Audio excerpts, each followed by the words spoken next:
오늘 함께 나누실 말씀은 창세기 42장 24절에서 28절까지 말씀입니다. 창세기 42장 24절에서 28절까지 우리 같이 한 목소리로 봉독하겠습니다. 시작. 요셉이 그들을 떠나가서 울고 다시 돌아와서 그들과 말하다가 그들 중에서 시므온을 끌어내어 그들의 눈앞에서 결박하고 명하여 곡물을 그 그릇에 채우게 하고 각 사람의 돈은 그의 자루에 도로 넣게 하고 또 길 양식을 그들에게 주게 하니 그대로 행하였더라.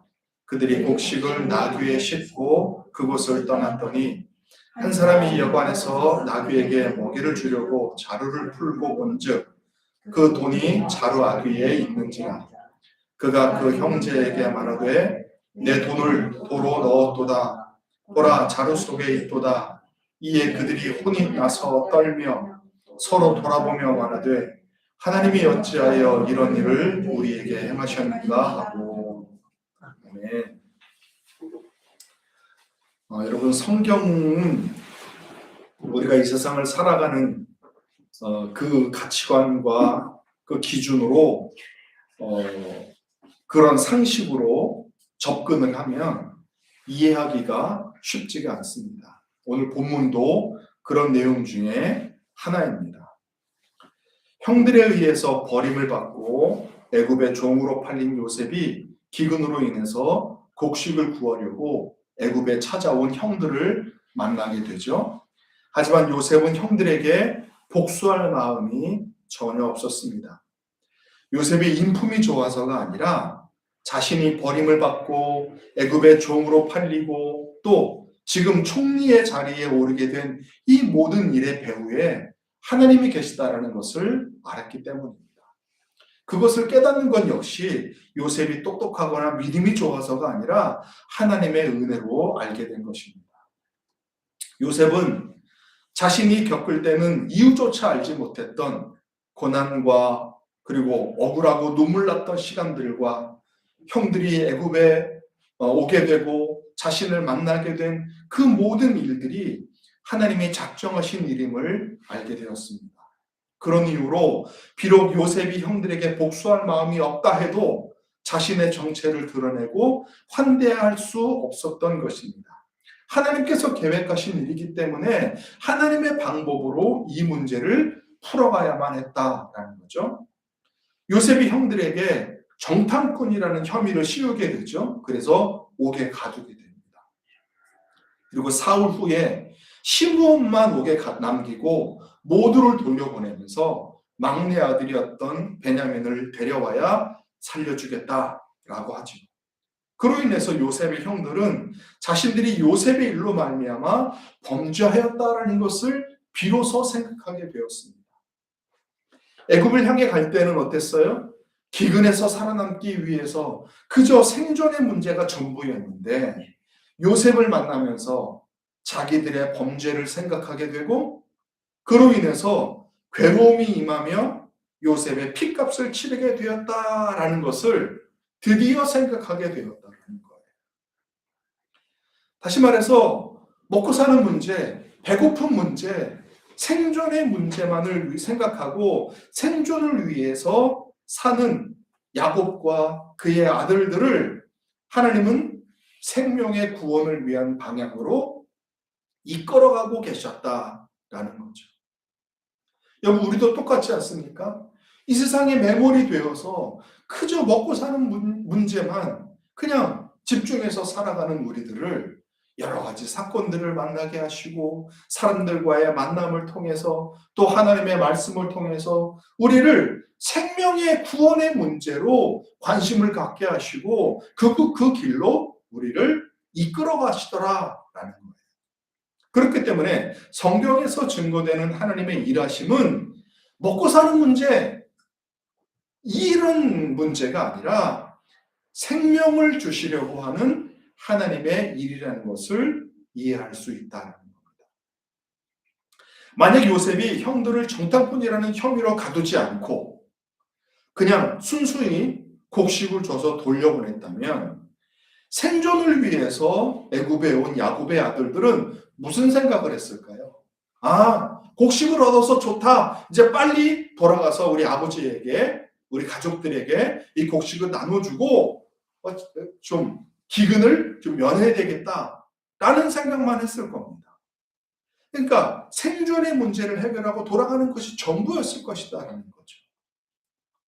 만약에 그랬다면 하나님의 일하심 또한 어떻게 생각하겠어요? 먹고 사는 문제 해결해 주는 것에 초점을 두고 이해하게 될 것이다라는 거죠.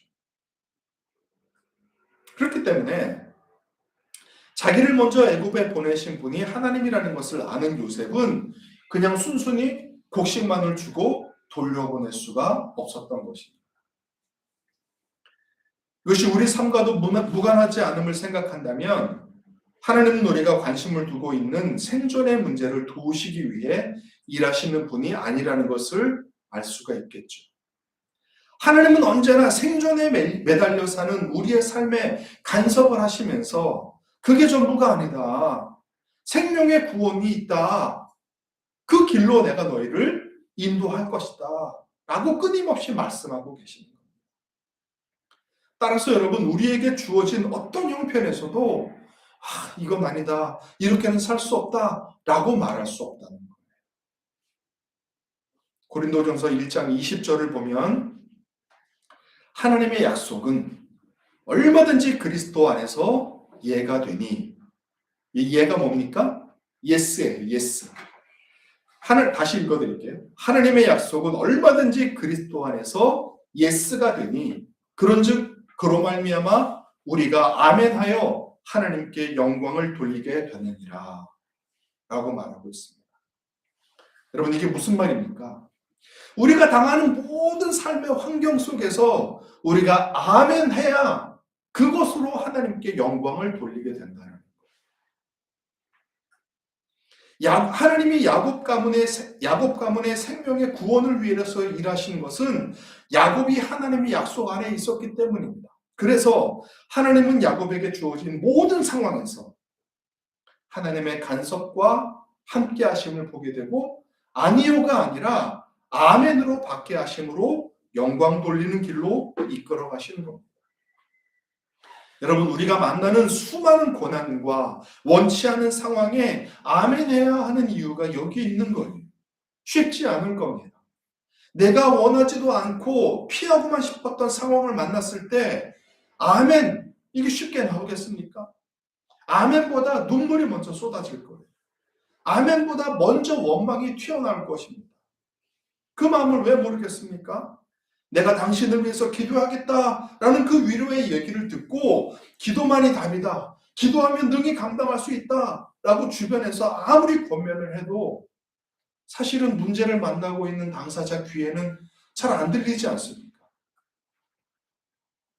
그런데 성경은 우리가 만나는 모든 상황 속에서 아멘을 해야 그것으로 하나님께 영광을 돌리는 것이다 라고 말하고 있습니다.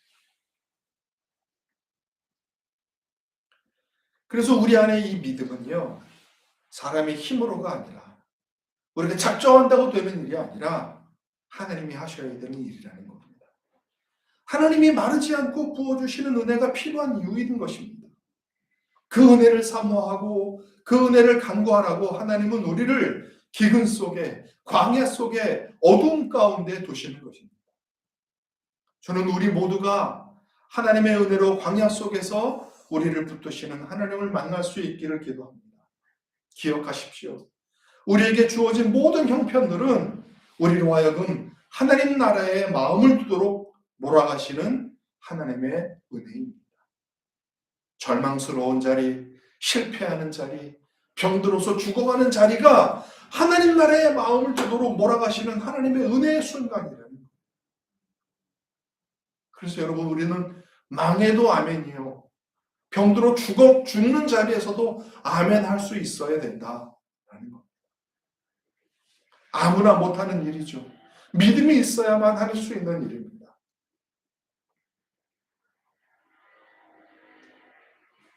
근데 본문을 보면 요셉은 고향으로 돌아가는 형제들에게 한 가지 일을 더 합니다. 그것은 곡물값으로 받은 돈을 곡물 자루에 도로 넣어둔 것입니다. 이 사실을 여관에서 나귀에게 먹이를 주기려다가 알게 되고 그들은 혼이 나서 떨며 서로 돌아보며 뭐라고 얘기하냐면 하나님이 어찌하여 이런 일을 우리에게 행하셨는가 라고 탄식을 해요. 돈이 곡물자리에 도로 있는 것을 보고 돈을 도둑질한 것으로 오해받을 것을 염려했기 때문이겠죠. 값을 치르지 않고 곡식을 얻어왔으니, 그죠? 곡식을 훔치지 않고서야 이 기근 상황 속에 어떻게 곡식을 얻을 수가 있겠습니까? 그럼 요셉은 왜 돈을 도로 곡식 자루에 넣어두었을까요? 돈을 도로 넣어두었다면 그것은 곡물을 돈을 받지 않고 무상으로 준 것이 됩니다. 형들이기 때문에 차마 돈을 받을 수 없어서 넣어둔 것일까요? 그렇다면 그것은 요셉이 형들을 형제의 정으로밖에 대한 것이 되지 않는 거예요. 하지만 요셉과 형들의 만남은 지금 인간적인 관계로 만난 게 아니에요. 말씀드린 것처럼 요셉은 모든 일이 야곱의 가문을 위한 하나님의 일이라는 것을 알고 그 뜻대로 지금 행하고 있는 것입니다. 하지만 야곱의 아들들은 그러한 내막을 전혀 모르기 때문에 그들이 애굽에 내려오게 된 것이나 애굽에 와서 총리가 된 요셉을 만나게 된 일들이 단순히 그냥 곡식을 사고 팔기 위함이 아니라는 것을 알려주고 싶었던 것으로 이해할 수 있다는 거죠. 그래서 돈을 도로 자루에 넣은 것입니다. 만약 요셉이 돈을 받았다면 곡식을 판 것이 되겠죠. 그렇게 되면 애초에 야곱의 아들들이 곡물을 사기 위해 애굽에 온 목적은 달성된 결과가 됩니다. 그리고 정탐꾼 누명을 쓰고 시므온이 옥에 갇히게 된 것은 그냥 단지 뜻하지 않게 발생한 불상사로 여겨질 거라는 거죠. 하지만 요셉이 돈을 받지 않으므로 모든 상황의 의미가 달라지고 있어요. 애굽의 아들들은 곡식을 사기 위해 애굽으로 왔지만 그것을 하나님이 밀어붙이신 사건으로 알지 못했습니다. 기근도 얼마든지 있을 수 있는 자연재해로 생각했고 애굽에만 곡식이 있는 것도 애굽은 부유한 나라이기 때문에 당연한 일이다라고 생각했을 수도 있습니다. 이것이 우리가 평소 세상 일을 바라보는 시각입니다. 형제들은 자루에 돈을 도로 들어있는 것을 보고 비로소 하나님이 어찌하여 이런 일을 우리에게 행하셨는가 라고 말하게 되었습니다. 여러분, 이 말을 했다는 것은 무엇을 뜻합니까? 지금 자신들에게 주어진 상황을 하나님이 행하신 일로 생각하게 되었다는 뜻이에요. 지금 내가 만나고 있는 이 이상한 일들이 하나님이 계획하신 일이구나라는 것을 깨닫게 되었다는 겁니다. 돈이 자루에 없었다면 그냥 무심히 고향으로 돌아가는 것으로 끝날 일인데 돈이 자루에 있음으로 인해서 지금 이 일을 행하시는 분이 하나님이라는 것을 생각하게 되었다는 거예요. 요셉과 형제들의 만남은 생존에 필요한 곡식을 얻는 것이 목적이 아니었습니다. 만약 곡식을 주는 것이 하나님의 뜻이라면 그럼 기근이 있을 때 야곱 가문의 생존에 필요한 곡식을 제공하기 위해서 요셉을 애굽으로 보내어 총리가 되게 한 것이 돼버리고 마는 거죠. 여러분, 이것을 요셉이 알았기 때문에 형제들의 애굽행이 생명의 구원을 위한 하나님의 행하신 것을 알게 하기 위해서 돈을 받지 않은 것으로 우리는 볼 수 있다는 거예요. 이해하고 계시죠, 지금? 예. 우리가 요셉에게서 볼 수 있는 것은 뭡니까? 예수님의 모습이에요. 지금 야곱 가문과 하나님의 관계에 요셉이 중간에 끼어 있다 그 말입니다. 요셉은 자신을 버린 형들의 범죄를 생각하기보다 애굽으로 보낸 하나님의 뜻을 생각하고 그 뜻에 따라 행동을 하고 있는 것이라고 말씀드렸죠. 야곱 가문의 생명의 구원을 위해 일하시는 하나님의 뜻에 따라 형들로 하여금 자기들의 범죄를 생각하게 하고 범죄에 대한 핏값을 치러야 한다라는 것을 생각하게 한 것입니다. 그리고 결국 애굽의 총리가 요셉이었음을 알게 되었을 때 요셉의 하나님이 큰 구원으로 당신들의 생명을 보존하시고 당신들의 후손을 세상에 두시려고 나를 당신들보다 먼저 보내셨나니 그런즉 나를 이리로 보낸 이는 당신들이 아니요 하나님이시라. 하나님이 나를 바로에게 아버지로 삼으시고 그 온 집의 주로 삼으시며 애굽 온 땅의 통치자로 삼으셨나이다. 45장 7절 8절에서 이렇게 이야기함으로 인해 생명의 구원을 위해 간섭하시고 행하시는 하나님을 실감하게 되는 것입니다. 이제 요셉의 이야기가 이제 거의 마무리되어져 가고 있죠. 여러분, 요셉의 일생을 한번 다시 되짚어 보십시오. 하나님이 허락하신 꿈 때문에 형들과 가족들에게 미움을 받고 형들에게 버림을 받고 애굽의 종으로 팔리고 종으로 팔린 것으로 인해 끝난 것이 아니라 거기서 또 누명을 써서 감옥에 가게 되고 감옥에서도 잊혀진 바 되었고 그저 그 모든 역경들을 돌아볼 때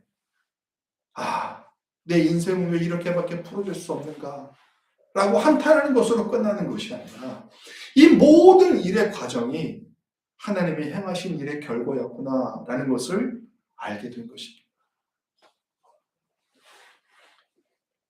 자연스럽게 우리의 일생을 한번 돌아보실까요? 여러분의 일생을 한번 돌아보십시오. 왜 하나님이 그렇게 행하셨나? 왜 그때 그런 어려움을 주셨나? 왜 나를 그때 그런 공경 가운데 두셨나?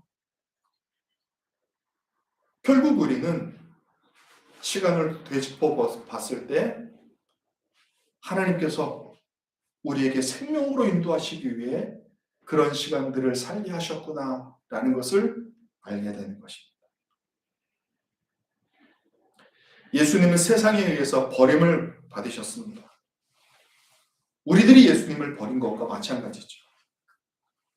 하지만 우리는 그런 범죄함을 잊어버리고 삽니다. 예수님을 버림으로 하나님의 마음을 아프게 했다는 사실도 잊은 채 아예 예수님을 버린 일이 없는 것처럼 떳떳하게 살아가고 있다. 형제들이 요셉 앞에 섰을 때 요셉이 자신들이 버린 동생임을 알지 못하고 다만 곡식으로들 총리로만 바라본 것처럼 우리 또한 예수님을 찾고 예수님을 부르면서 그분이 바로 내가 버린 예수라는 사실을 알지 못한 채 나의 생존을 위해 도움을 받을 것만을 생각하고 예수님을 찾는 어리석은 자일 뿐이라는 겁니다. 그렇기 때문에 우리의 생명의 구원을 위해 하나님이 개입하시지 않으시면 우리는 구원될 수 없는 자라는 사실이 분명해질 뿐이라는 거죠. 우리는 날마다 먹고 사는 문제에 매여 살아가고 있지만 그런 우리의 관심을 하나님 나라의 생명의 구원에 두시고 돌려 놓으시기 위해 우리에게 주어진 상황에서 하나님의 행하심을 보게 하시는 것입니다. 여러분이 만나는 모든 상황 속에서 하나님의 행하시는 일을 볼 수 있는 눈이 열리시기를 원합니다. 하나님이 행하신다는 것만큼 우리를 든든하게 하는 것은 없습니다. 생존을 도우시는 하나님이 아니라 먹고 사는 문제 그거 하나 도우시는 그런 하나님이 아니라 자기 백성의 생명을 구원하시려고 예수님을 보내신 하나님이 저와 여러분의 아버지가 되시는 분입니다. 그 하나님이 지금도 여러분의 삶 속에 개입하시고 여러분의 삶을 이끌고 계시고 인도하고 계십니다. 우리가 세상에 눈이 멀어서 그 인도하심을 보지 못할 뿐이지 하나님은 여전히 여러 가지 사건과 상황과 어려움과 기근 속에서 광야 속에서 어둠 속에서 그것들을 이용하여 우리의 관심을 하나님께 두게 하시려고 지금도 일하고 인도하고 계시는 분이라는 것을 우리가 확인할 수 있게 되시기를 주님의 이름으로 축복합니다. 그래서 여러분, 광야의 시간이 우리에게 복이에요. 왜 복입니까? 하나님의 일하심을 볼 수 있기 때문에. 우리의 시선이 먹고 사는 문제, 내 문제에서 벗어나 하나님으로 향할 수 있는 곳이기 때문에 광야에서의 시간이 복이 되는 겁니다. 하나님밖에 볼 수 있는 것이 없어요. 하나님만 바라볼 수밖에 없다 그 말입니다. 어디에서요? 광야에서요. 여러분 혹시 지금 광야 같은 시간을 겪고 계시다면 하나님께 시선을 돌리시고 우리를 붙드시는 그 하나님의 은혜를 다시 확인하실 수 있게 되기를 주님의 이름으로 축복합니다. 아멘.